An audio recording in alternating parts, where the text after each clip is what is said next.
مرګرو دا ویډیو د هغه افغانانو لپاره ډیره مهمه ده کوم چې په پاکستان کې ژوند کوي، که هغه کاټو والا دی او که بې کاټو والا دی. اول خو ویډیو تر اخره پورې وګورئ، هغه افغانان کوم چې مهاجرین دي، او ویډیو در سره حتما لایک کړئ چې نورو افغانانو پورې ورسیږي کوم چې په پاکستان کې اوسیږي.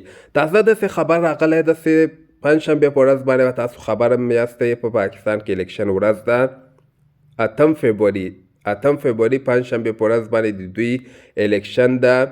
نو افغانانو نه دغه خبر راغلی ده چې افغانان باید کورونه ونه وځي، ځکه دوی نیسي، افغانان په دې باندې نیسي، دا ولا ووټ اچي، دا ووټ اچي دغه په هغه کې دې نیسي او بندي کوي دې تاړې ته دې بیا یو ډایرکټ دې تورخم تاړي.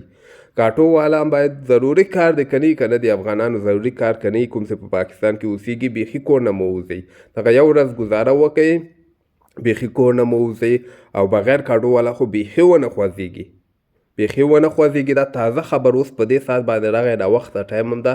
ما غوښتل چې زه تاسو سره شریکه کړم، سبا خدای نخواسته تاسو بندي سوي یاستئ نو تاسو به ډېر مشکلاتو سره مخ شئ.